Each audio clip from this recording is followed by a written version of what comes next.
Hello everyone, I'm Hannah Lloyd. And I'm Charlotte Gilfillan. Welcome to our podcast, Women in Wellies. Each episode we will be inviting a guest to share their stories, experiences and lessons of working and living in rural Scotland.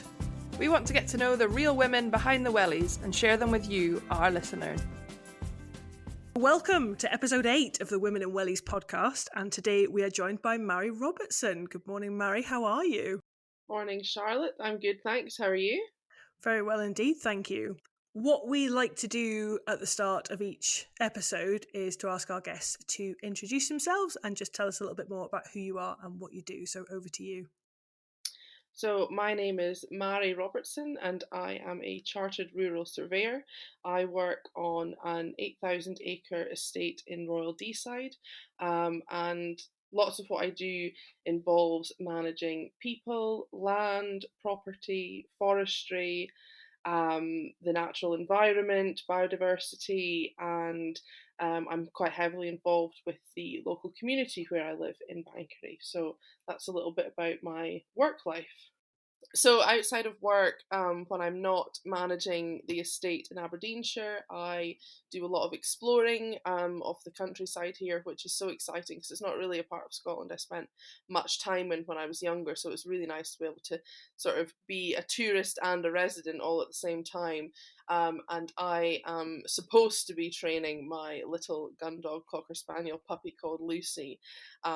So we'll see how she gets on in her first season this year, but I'm definitely not the expert in my household on training gun dogs, so there is a little bit of competition going on as to whose dog will work the best, so we'll see. But she's so fun, and I get to take her into the office with me, so she's like my little assistant, not that she does very much to help me at all.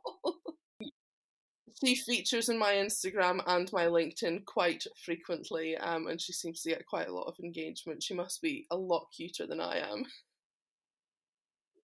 And were you brought up in a rural background? So my family were arable farmers in Murrayshire. My grandfather was a potato farmer, and so I grew up actually living near the seaside, but had quite a heavy childhood being involved in the family farm there. So I got to experience the best of both worlds in terms of countryside and seaside living. I can only imagine where you spent your time during the tatty holidays then. Yes, at the farm. All hands on deck. Yeah, generally probably creating more of a nuisance of myself than anything because I was quite young at the time, so I was either annoying somebody in the passenger seat of a tractor or picking the wrong things off of the potato grading line. So how did you get into rural surveying then? Was it your agricultural background that inspired you to get into that? That is a very interesting question. So when I left school, I didn't know quite what I wanted to do, and so having enjoyed various elements of the business management course at high school, I thought, well, that's something that I can definitely take further, and I really enjoyed history, so I actually started my academic career on an economic history and business course, which quickly changed to business management, and when I finished that, I thought to myself, I'm not really ready to go off and work yet, and I wasn't keen on taking sort of a marketing internship. It just wasn't something that I was interested in, and I thought, gosh, what on earth am I going to do if I want to go back to university? I need to make my second degree something really useful. And so I spent a long time thinking about what I wanted to do and trawling through websites of master's courses and open days and things, and I went to visit one of the universities in England that does the rural surveying course. And when I heard more about the course content from a few of the lecturers, I thought, this is exactly for me. I can take everything I've learned about managing a business, but it also combines where I've grown up and understanding rural Scotland. And so that's what drew me to the course in Aberdeen, and I did that for a year, and now I'm a qualified chartered surveyor. Oh, it's such a fantastic experience, and it's also good to know that when it comes to rural surveying, there's not always the direct route that people think there is. There are lots of opportunities to enter the profession, and you're testament to that, certainly. Yeah, definitely. There are so many different ways, and I think not having a RICS accredited degree was actually probably really useful, because it gave me that extra year to think more about what I wanted to do in the industry, and having written two dissertations, both about different elements of Scotland, it just gave me the chance to really think about what I wanted to do and how I wanted to contribute to Scotland through my work. And do you find that your background in agriculture has helped you with your career when you're out on farms speaking to farmers, when you're meeting people? Has that been an advantage? It definitely gives me more of a talking point, and I think the more I experience different elements of farming through my career, the more I have to talk about. I definitely am not a farming expert by any stretch of the imagination, and I'm not an expert in potatoes, but I definitely have been able to use that sort of common interest to further conversations with people. What about your parents? Were they involved in agriculture? So my mum and her sister would have been involved in the family farm when they were younger, but my mum and my dad were both police officers in the northeast of Scotland, so a very, very different career, but both operating, one would say, in the rural sector anyway. My mum was a police officer in an area of northeast Scotland which has heavily farming background, so she was definitely involved, but just not directly in the same way. And what did you learn from your parents about their careers? So both were really, really dedicated to what they did, and their contribution to the communities that they both worked in. I think that's something they've instilled in me for a long time, is that ability to be part of something bigger. It's not just about you and what you're doing, it's about the contribution you can make to others. And they also sort of really gave me a grounded understanding of the importance of hard work. And it doesn't matter what you're working hard towards, as long as you give something your best, you've contributed what you can. And I think that that's been something I've taken all the way through studying and into my work life. What great role models to have such early on. Yeah, definitely. Definitely. And I'm just sat here thinking, great values, great things to kind of kick you off and inspire you, which leads us perfectly on to talking a bit more, Mhairi, about what inspires you to do what you do. Any particular people? So I would say that I have been inspired by a lot of different people all the way through my life. There have been people from my music tuition background that have, given me an understanding of music in Scotland and culture, and lecturers from university who have helped to guide me to think more open-mindedly about what I'm studying or what I'm thinking about, and how that can, contribute to society, but also people that I have met through work experience, and through job interviews. So many people, but specifically when I first went to think about this career, I always needed to do some work experience, and I went to work on an estate in Murrayshire, through convenience of being close to where I lived, and I worked with somebody who really, it was their sort of vast knowledge and experience that really made me think, well, actually, I would love to be able to offer a business, offer an individual that type of knowledge and understanding that they had. And that's something that I've carried through since studying the masters and into my APC. Is it's just so important to learn as much as you can and take learning from every experience that you get. So that's certainly someone that was very inspirational for me. But there's also somebody on the podcast who made a very big contribution to my my time in this career, and that's Charlotte, who I met very early on the hunt for a graduate's job. I remember when you and I first met, and I was slightly blown away by your tenacity and just your enthusiasm. And honestly, it's been an absolute privilege watching you develop as a professional. And I think that you've got some great things ahead of you in your career. And I'm so looking forward to seeing you just develop further. Yeah, I'm so grateful to have had somebody that I knew I could bounce back on throughout the different stages of becoming a qualified surveyor, and just someone that was out there doing the same thing or a similar thing that you can call upon to say, oh, hang on, don't know what I'm doing just now, or hey, can you give me a hand with this? And knowing that you've got that backup, that team there that supports you is really important. So I'd love to be able to do that for someone else in the same way that you've done that for me. But I think it's amazing when you find people like that in the sector, that you can, you can, like you say, Mhairi, you can bounce off, that you can be that informal mentors for each other, to like pick up the phone and say, hey, I'm looking to do this, what do you think? Or people who are not in your business as well, so that you can be really kind of open and share challenges. And I think there's a lot of that in rural Scotland, that's it's absolutely brilliant to see and to hear, kind of, the story of you guys in that way. But I know we have already shared others, and we will, I'm sure, um as we go on.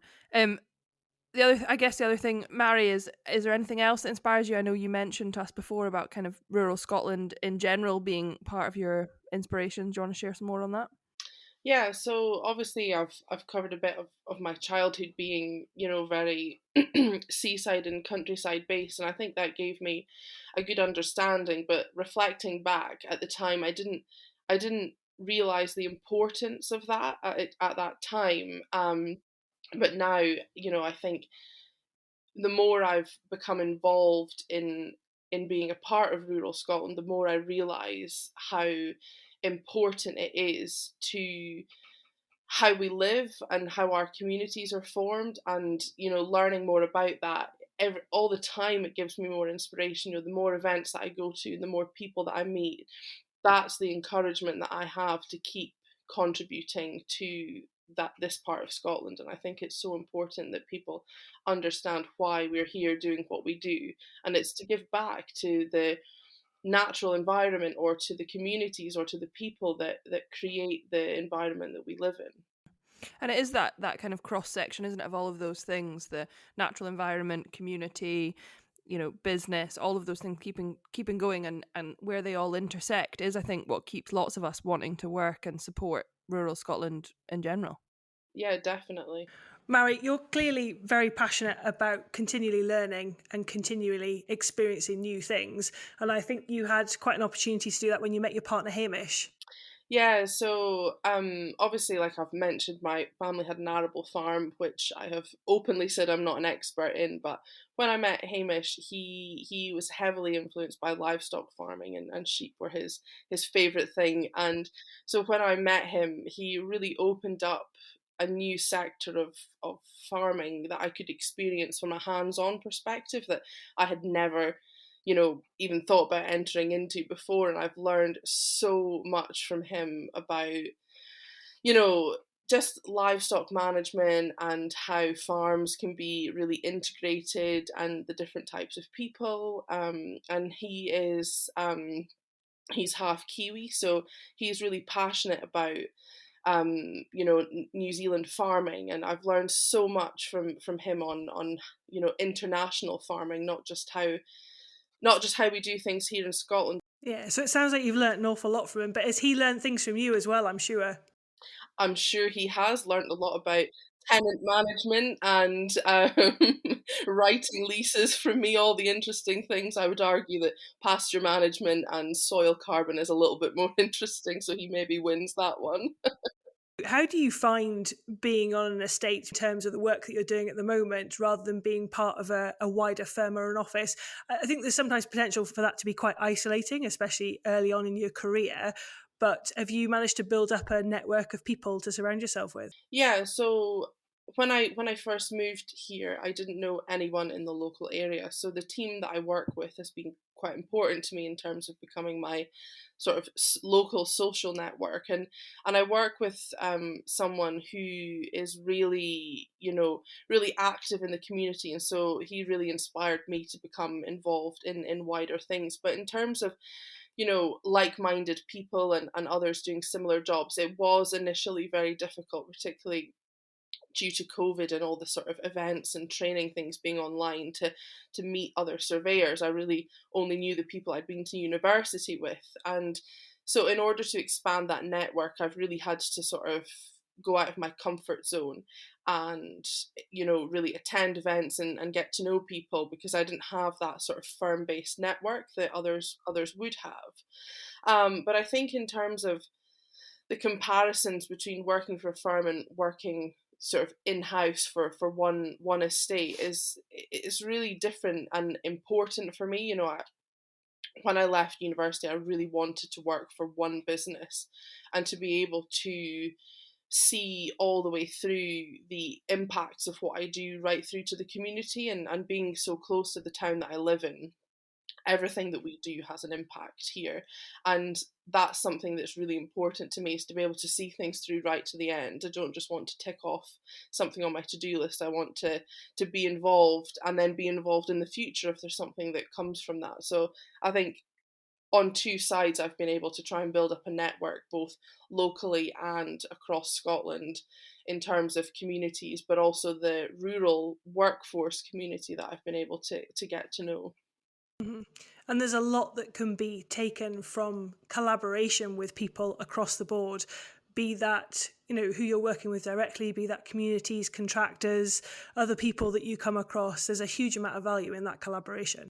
Yeah, there's so many people work in rural Scotland, and so many people bring different knowledge and experience, and it's really important to value them, but also value meeting them, and how you can collaborate and learn from each other. We all have something to contribute, and it's important that we give each other space to be able to make that contribution, but also take forward new ideas, because at the end of the day, we have to keep evolving as people and as an industry. Just looking at some specific experiences then, you had quite an interesting experience with an assignment at university, didn't you?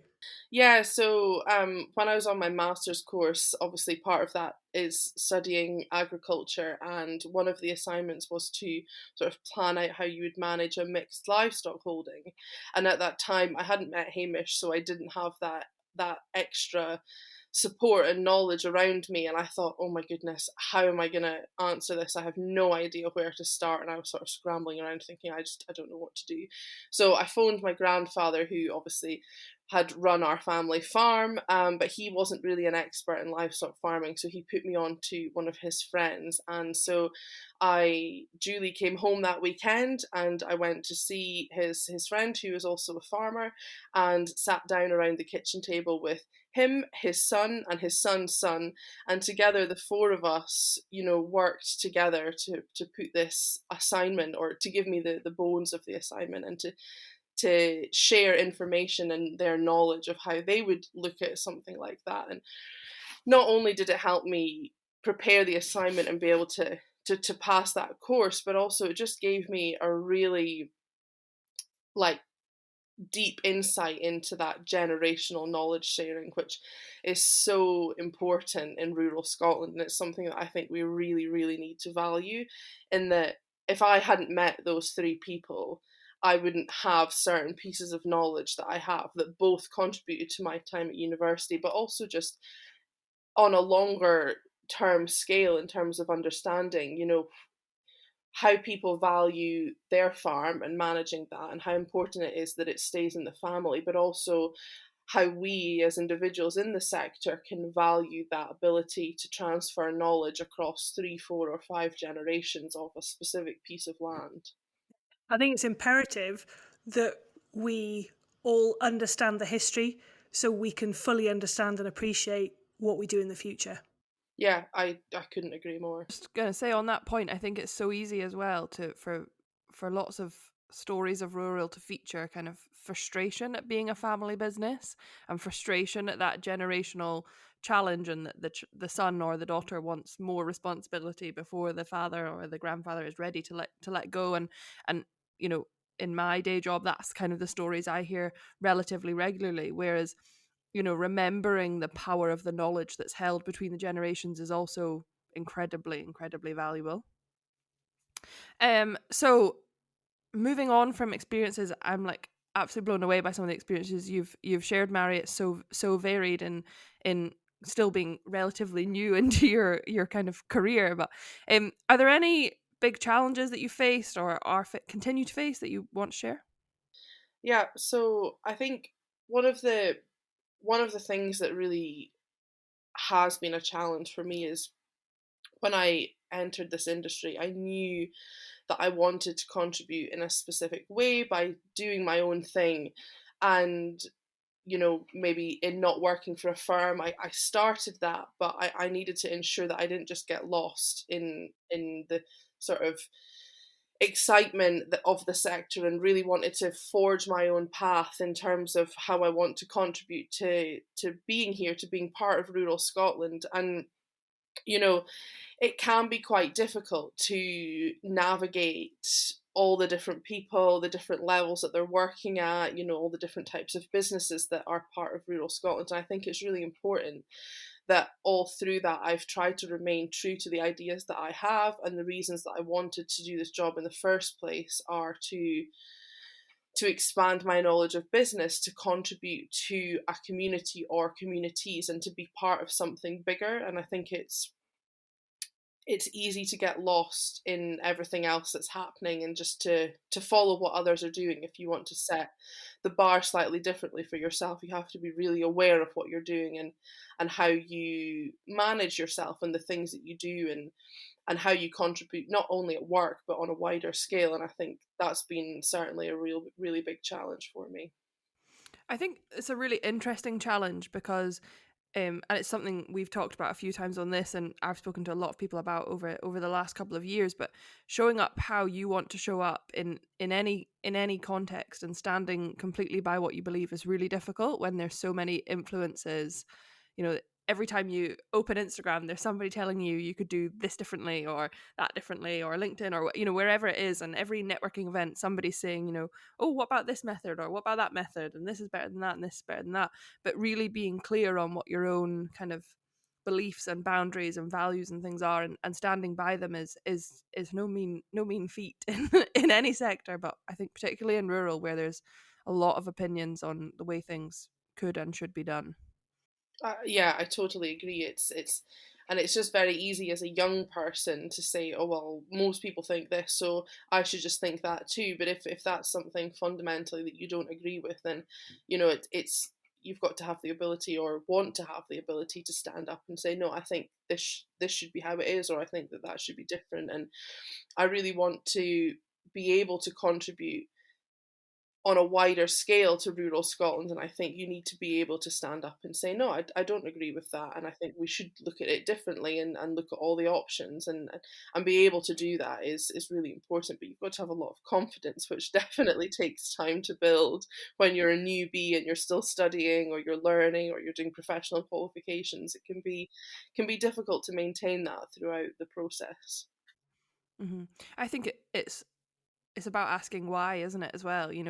When you're going somewhere like you've gone in, Mary, and there's an established team, there's somebody who's your boss, and they're have more knowledge by experience of time, not no other reason really. And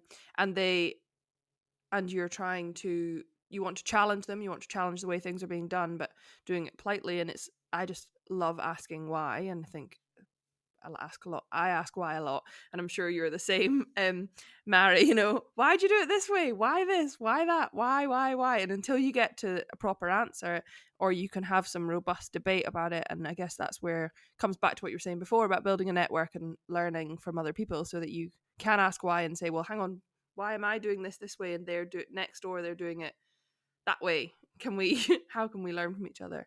Yeah, I think I've been really lucky to work with someone who, even though they have so much more experience in terms of time in the industry than I have, is also the type of person to challenge something that they maybe don't believe in, or that they don't think is right, or that they just want to understand the why, like you say. And so I've been able to hone that skill over the time that I've been working with them, to say, well, actually, I also want to know the reason why, and I also want to challenge the status quo, or to challenge why somebody thinks something.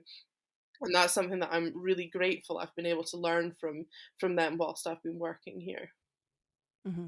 I think it's really important, and yeah, you're right. It's a big challenge, but it's a big opportunity as well, isn't it? To kind of stand by what you believe in and forge that kind of personal brand and personal kind of reputation. Mhairi, one of the things that we end on, the piece of advice that you would give to the next generation of rural women in Scotland. I think following on from the theme of what we've just been talking about, my advice for anyone, but particularly rural women coming into the next generation in Scotland, would be to be open, accepting, formidable, encouraging, and honest. You know, there really is space for every single rural woman to be a part of what we do, and we really must support each other in forging their own path so that we all find our own space to be here. Love that. Thank you. Well, thank you so much for joining us today, Mhairi, and sharing your stories, experiences, and lessons. Thank you so much for having me. I'm so delighted to have been asked at such a sort of young stage in my career in Scotland that I can give something to people that they can take forward, or that I have something to say that is important enough for people to listen to. Definitely, and thank you very much for being so open with your stories. If you want to connect with Mhairi on social media, you'll find her details in the show notes. Thanks for listening. If you enjoyed this episode, follow us on Instagram at Women in Wellies Podcast to stay up to date with all the latest news. And you can email us with any questions on womeninwelliespodcast@gmail.com, and we'd love it if you could leave us a review and subscribe so you never miss an episode. Until next time!